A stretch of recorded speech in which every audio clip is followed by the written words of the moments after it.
इस बार का महाकुंभ भव्य है, इस बार का महाकुंभ दिव्य है, लेकिन इस बार का महाकुंभ डिजिटल भी है। जी हां, पृथ्वी पर हो रहे इस सबसे बड़े धार्मिक आयोजन में अब तक 11 करोड़ से ज्यादा श्रद्धालुओं ने संगम में आस्था की डुबकी लगा ली है। लेकिन इस महाकुंभ का आयोजन होता क्यों है? समुद्र मंथन की क्या वो कथा है? अभी तक आपने सुनी होगी, पढ़ी होगी, लेकिन पहली बार इस महाकुंभ में आप इस कथा को डिजिटलाइज तरीके से देखोगे। 3D में इसका आयोजन किया गया है और आपने अभी देखा पहले फ्रेम में अपनी स्क्रीन पर डिजिटल महाकुंभ एक्सपीरियंस सेंटर। ये वो सेंटर है जहां पर आप इस समुद्र मंथन की पूरी कथा, महाकुंभ क्यों होता है, क्या क्या इसके पौराणिक महत्व हैं, ये सारी चीजें आपको अंदर दिखाई देंगी पहली बार इस आयोजन में। तो हम भी एक्साइटेड हैं आपकी तरह। अंदर चल के देखते हैं कि इस डिजिटल एक्सपीरियंस सेंटर में हमें क्या एक्सपीरियंस होगा। लेकिन उससे पहले जितने एक्साइटेड हम हैं, उतने ही एक्साइटेड यहां की जनता भी है, जो तमाम लोग संगम में आ रहे हैं, आस्था की डुबकी लगा रहे हैं और तमाम लोग आप देखोगे कि अपने लाइन में एक्सपीरियंस करते जा रहे हैं। कुछ लोगों से बात करने की कोशिश करते हैं। कहां से आए आप? सर मुंबई से। मुंबई से आए हुए हैं। क्या अंदर क्या बताया गया आपको इसके अंदर? फर्स्ट टाइम जा रहे हैं सर, हमारा एक्सपीरियंस फर्स्ट टाइम का यहाँ पे है। क्या कुछ एक्साइटेड है? क्या होगा? या एक्साइटेड, मतलब डिजिटल देखना है यहाँ का जो महाकुंभ का। कुंभ की कथा सुनी है? फर्स्ट टाइम देख। क्या नाम है आपका? चिमन भाई प्रजापति। कहाँ से आए? सूरत बारडोली। क्या देखने जा रहे हैं अंदर? ये डिजिटल अनुभव बताइए अश्विन, डिजिटल महाकुंभ अनुभूति देने के लिए। एक्साइटेड हो अंदर जाने के लिए? एकदम एक्साइटेड है। काफी गुजरात बारडोली से मैं और मेरे दादा आए, काफी दूर से चले आए, 40 घंटा बस में निकाल के आए हैं। तो ये तमाम लोग हैं जो अंदर डिजिटल महाकुंभ में पहली बार 3D तरीके से, डिजिटलाइज तरीके से इसको देखेंगे। इनके साथ हम भी उतने एक्साइटेड हैं और आप भी उतने ही एक्साइटेड हो जाइए। और मेरा यकीन मानिए कि अगले कुछ मिनट आप अपनी स्क्रीन पर जो कुंभ का ये अनुभव लेंगे, ये आप अगर अभी तक इस कुंभ में नहीं आए हैं तो ये आपको खींच लाएगा। अंदर चल के देखते हैं क्या है इस डिजिटल महाकुंभ में। इस डिजिटल एक्सपीरियंस सेंटर के अंदर आ चुके हैं हम। जब आप गेट से एंट्री लेते हैं तो आपको महाकुंभ प्रयागराज का वो लोगो दिखता है और इसके बाद जब आप अपनी नजर घुमाएंगे और अंदर जाएंगे तो ऐसा लगेगा जैसे ये दीवारें कुछ कह रही हैं, ये दीवारें कुछ बोल रही हैं। ये आपको वो कहानी सुनाना चाहती हैं जो समुद्र मंथन में हुआ था। ये आपको वो सब बताना चाहती हैं, ये आपको सनातन से रूबरू कराना चाहती हैं। और ये पौराणिक कथाएं, हमारे देवी देवता सामने दीवारों पर, ये सब आपको दिखेगा। आप धीरे धीरे बढ़ते जाएंगे समुद्र मंथन की उस कहानी पर, महाकुंभ के उस राज पर, जिसकी वजह से पिछले हजारों सालों से ये होता चला आ रहा है। पौराणिक मान्यता के मुताबिक जब समुद्र मंथन हुआ उस वक्त अमृत भी निकला और विष भी निकला। विष लिया देवादिदेव महादेव ने। इस एक्सपीरियंस सेंटर के जब अंदर आप आएंगे तो आपको देवादिदेव महादेव की वो प्रतिमा दिखेगी और ये इतनी अलौकिक और अद्भुत प्रतिमा है कि आप समुद्र मंथन के उस नजारे को जीवंत कर पाएंगे। आइए अब चलते हैं महाकुंभ की महागाथा समुद्र मंथन में। महाकुंभ की इस महागाथा का अगला पार्ट है समुद्र मंथन, जिसकी वजह से हजारों करोड़ों सालों से इस महाकुंभ का आयोजन होता जा रहा है। मेरे पीछे आप देखोगे ऐरावत हाथी है, इंद्र का वो हाथी जिसको आपने पौराणिक मान्यताओं में पढ़ा होगा, सुना होगा, लेकिन पहली बार आप इस महाकुंभ में इसको देख भी पा रहे होंगे। इस वक्त जहां महाकुंभ का आयोजन हो रहा है वो त्रिवेणी का संगम है। त्रिवेणी का संगम यानी गंगा, यमुना और सरस्वती। सरस्वती का प्राकट्य यही त्रिवेणी में होता है और यहीं पे वो विलुप्त हो जाती है। मेरे एक तरफ आप गंगा को देख रहे होंगे जो गंगोत्री, देवप्रयाग, ऋषिकेश, हरिद्वार, कानपुर, प्रयागराज, वाराणसी, पटना होते हुए कलकत्ता तक जाती है। और मेरे दूसरी तरफ आप देख रहे होंगे यमुना को, जो यमुनोत्री, पावटा साहिब, पानीपत, नई दिल्ली के रास्ते प्रयागराज तक आती है। हम दोनों के बीच इस वक्त त्रिवेणी के संगम में हैं और इस डिजिटल अनुभूति का आनंद ले पा रहे हैं। इसके आगे भी बहुत कुछ है, आइए आपको दिखाते हैं। त्रिवेणी के इस संगम में हमने आपको गंगा और यमुना के दर्शन तो करवा दिए, लेकिन बात सरस्वती पर आती है। मेरे दाईं ओर आप देख रहे होंगे ये मां सरस्वती की प्रतिमा है। ये वो अदृश्य धारा है जिसकी बात हमेशा से होती है। ये आपको यहीं प्रयागराज के त्रिवेणी के संगम में मिलेगी और इनका अनुभव आप कर पाओगे इस डिजिटल एक्सपीरियंस सेंटर में। मेरे पीछे कल कल करती बहती नदी की ये धारा आपको एहसास कराएगी कि आप प्रयागराज में त्रिवेणी के उस तट पर खड़े हैं जहां गंगा की धारा भी है, यमुना भी अविकल बह रही है और सरस्वती का प्रादुर्भाव भी यहीं से है। यहीं पर आपको सरस्वती नदी के दर्शन होते हैं। इसके आगे की क्या कहानी है इस डिजिटल एक्सपीरियंस सेंटर में, आपको वहां भी लेकर चलते हैं।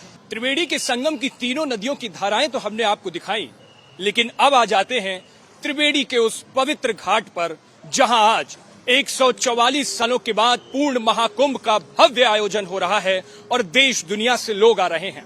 लेकिन इस डिजिटल एक्सपीरियंस सेंटर में क्या है? यहां जब आप आओगे तो न भीड़ है, न शोर शराबा है। शांति की अनुभूति के साथ आप इस तट पर बैठते हो और यहां से ये बटन लगी हुई है, इस बटन को जैसे ही आप दबाओगे, सामने देखोगे आप यहां पर दीवा दे रहे हो। जी हां, जब प्रयागराज की किसी नदी में, किसी भी पवित्र नदी पर आप जाते हो तो वहां दीपदान करते हो, पुष्पांजलि अर्पित करते हो, और मेरे इस बटन को दबाते ही आप देखोगे कि यहां पर बिंदु बिंदु करके फूल, पत्तियां और सारी चीजें आती हैं। यही है इस डिजिटल एक्सपीरियंस सेंटर का भव्य एक्सपीरियंस जो हमें यहां पर हो रहा है। और जैसे जैसे आप आगे बढ़ते चले जाओगे, आपका एक्साइटमेंट और चरम पर आ जाएगा और आप प्रयागराज की उस पवित्र त्रिवेणी संगम में डूबते चले जाओगे। आगे आपको दिखाते हैं कि इस एक्सपीरियंस सेंटर में और क्या कुछ खास है। डिजिटल कुंभ में जब आगे आप बढ़ोगे, अभी हमने आपको संगम के उस घाट के दर्शन कराए, लेकिन आगे जब आप आओगे तो कुंभ की भव्यता के दर्शन करोगे। ऋषि मुनि, साधु संत जो तमाम दिनों में तपस्या करते हैं, लेकिन कुंभ में आपको एक साथ दिखेंगे। और इसीलिए कहा जाता है कि अपनी पूरी जिंदगी आप जिन साधु संतों के, जितने साधु संतों के दर्शन नहीं कर पाओगे, इस एक महीने के महापर्व में आप उन सभी साधु संतों से रूबरू होते हो, उनके दर्शन करते हो, उनके शरण की रज लेते हो और उनका आशीर्वाद लेते हो। ये पुराने से लेकर के नए कुंभ का डिजिटल तरीके से, भव्य तरीके से दिखाया गया है इस डिजिटल एक्सपीरियंस सेंटर में। अब इसके बाद जब आप आगे बढ़ोगे इस गैलरी से, तो आप आ जाओगे इस अखिल ब्रह्मांड में, उस जगह जहां आपको ये समझाया जाएगा कि इस महाकुंभ के पर्व का संदेश क्या है। उस जगह जहां आप ये अनुभूति कर पाओगे कि इस ब्रह्मांड की रचना कैसे हुई, ये ब्रह्मांड कैसे बना और आप कौन हो। खुद को जानने का ये पर्व है महाकुंभ।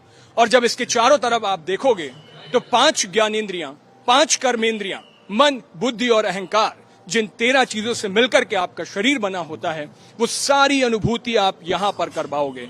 सूर्य, चंद्रमा, अखिल ब्रह्मांड में, गैलेक्सीज में सारी चीजें आप देख पाओगे। और जैसे जैसे आप अपनी नजर दौड़ाते जाओगे, आप ऊपर देखोगे, ये पूरा सौर मंडल है जो गुंजायमान है।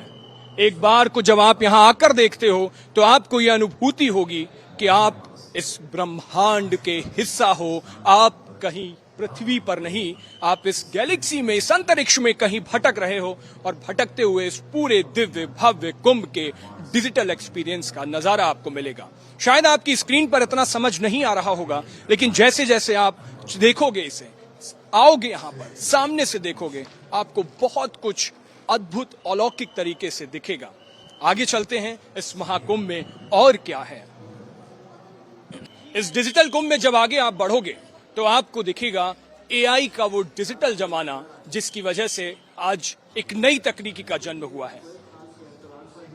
ब्रह्मा के मानस पुत्र और सृष्टि के पहले संचारकर्ता, अपनी भाषा में कहूं तो इस सृष्टि का पहला पत्रकार, देवादिदेव नारद मुनि यहां पर आपको एआई से बात करते हुए दिखाई देंगे। तमाम लोग यहां आते हैं, माइक उठाते हैं, एआई के तौर पर अपना सवाल पूछते हैं और ये नारद जवाब देते हैं उसका। सनातन धर्म में 13 अखाड़ों की मान्यता दी गई है। वो 13 अखाड़े इस डिजिटल महाकुंभ में भी आपको दिखेंगे। लेकिन इन अखाड़ों की विशेषता क्या है, इन अखाड़ों की महत्ता क्या है, ये आपको यहां सब कुछ दिखेगा। उनका धर्म ध्वज क्या है, उनका विशेषता क्या है, उस अखाड़े का महामंडलेश्वर कौन है, उसके इष्ट देव कौन है, ये सारी जानकारी आपको एआई तरीके से दिखेगी और ये सब कुछ आप डिजिटली तरीके से देख पाओगे। मेरे सामने ये पंच निर्वाणी अखाड़ा है, उसके बाद ये पंच बड़ा उदासीन अखाड़ा है। इन सभी अखाड़ों के बारे में आप जान पाओगे यहाँ पर डिजिटल तरीके से। और ये पूरी दीवारें आपको बोलने लगती हैं, आपसे कहती हैं और आपको आपके सनातन धर्म से रूबरू कराती हैं, जिसे आप अभी तक पढ़ते थे, जिसे आप अभी तक सुनते थे। अब आप इन सारी चीजों को देख पाओगे, हिंदी में, इंग्लिश में, आपकी अपनी भाषा में। और शायद यही इस डिजिटल कुंभ की विशेषता है। ये कुंभ इसलिए भी डिजिटल है क्योंकि इसका शिल्पकार मुख्यमंत्री योगी आदित्यनाथ साधु समाज के साथ ही डिजिटली भी एक्टिव हैं, टेक्नोलॉजी से भी रूबरू हैं और इसीलिए इस बार की इस डिजिटल कुंभ का आयोजन भव्य तरीके से किया गया है। इस महाकुंभ की डिजिटल महागाथा के बाद अंतिम पड़ाव पर आता है इस महाकुंभ का दर्शन। बड़ी स्क्रीन पर आप देख पाओगे डिजिटल तरीके से 3D में इस महाकुंभ के दर्शन। इसकी भव्यता क्या है, इसकी विशेषता क्या है, क्यों भव्य है, क्यों दिव्य है, ये सारा कुछ आप डिजिटल तरीके से अपनी स्क्रीन पर देख पाओगे और ये इस डिजिटल एक्सपीरियंस सेंटर का आखिरी पड़ाव है। तो देखा आपने, अब इस डिजिटल महाकुंभ के अंतिम पड़ाव पर आ गए हैं और अब यहां से ये एग्जिट है। बहुत सारा एक्सपीरियंस लेकर के, एआई तरीके से देख करके, डिजिटली देख करके इस महाकुंभ में जो एक्सपीरियंस हुआ है वो अद्भुत था, अलौकिक था। वो शायद आपको स्क्रीन पर इतना दिख भी नहीं रहा होगा, लेकिन जब आप यहां आकर अंदर देखोगे तो आपको समझ में आएगा कि वाकई ये महाकुंभ क्यों भव्य है, क्यों दिव्य है और ये महाकुंभ डिजिटल क्यों है। इस डिजिटल एक्सपीरियंस सेंटर का ये आखिरी पड़ाव था और इसके बाद अब हम बाहर आ चुके हैं। तो इस डिजिटल सेंटर में एक्सपीरियंस करने के बाद लोगों को क्या एक्सपीरियंस हुआ, ये भी इनसे जानने की कोशिश करते हैं। कहां से आए आप? मैं झारखंड गोड्डा से आया हूँ। झारखंड से आए हैं। पहली बार डिजिटल कुंभ देखा है आपने? पहली बार ही पहले भी कुंभ? नहीं, पहली बार ही कुंभ देखा हूँ। पहली बार कुंभ में आए हो, कैसा लगा अंदर? अविश्वसनीय है, अतुलनीय है और लग रहा है कि हम साक्षात हम कुंभ का दर्शन कर रहे हैं। स्नान किया? हाँ, स्नान किए। क्या नाम है भाई आपका? मोहित कुमार दुबे, मोहित, कहाँ से आए हो? वाराणसी। वाराणसी से आए हो। घाट तो कई देखे होंगे आपने और इस बार अब संगम का घाट है। कोई वर्ड ही नहीं है, इतना अच्छा यहाँ पे किया है सरकार ने। ये डिजिटल कुंभ कैसा लगा अंदर? बहुत बेहतरीन सर, बहुत बेहतरीन। क्या नया था इसमें? सर हर एक चीज नया, ऐसा कभी देखा ही नहीं है। एकदम यूनिक चीज बोले तो एकदम यूनिक। कोई भी सबसे मतलब अच्छा क्या लगा अंदर? अंदर देखिए जो भी चीज मतलब कहने का मतलब कि सनातनी से जुड़ी हुई हर चीज है। इतना अच्छा समझाया जा रहा है सर हर चीज के बारे में। एक आप लोगों ने वो नारद की प्रतिमा देखी जो एआई तरीके से बात की? या सर उसमें क्या बढ़िया लगा? उसमें सर माइक को मतलब दिया है बटन दबा के, उसमें जो तरीके से आप जिस मतलब कोई भी सवाल करेंगे तो उसका उसी हिसाब से समझा करके नारद जी उसका जवाब दे रहे हैं। हर चीज जवाब देंगे, मतलब कुछ भी आप पूछिए उनसे। तो ये तमाम काफी सारे लोग हैं जो इस डिजिटल एक्सपीरियंस सेंटर के साथ यहाँ पर आए थे और बेहतरीन एक्सपीरियंस लेकर के यहाँ से जा रहे हैं और इसीलिए ये कुंभ भव्य कहा जा रहा है, ये कुंभ दिव्य कहा जा रहा है और ये कुंभ डिजिटल भी कहा जा रहा है। डिजिटल एक्सपीरियंस सेंटर पे आपको कैसा लगा, अपनी राय हमें जरूर बताएं। देश दुनिया की बाकी तमाम खबरों के लिए देखते रहिए भारत एक्सप्रेस।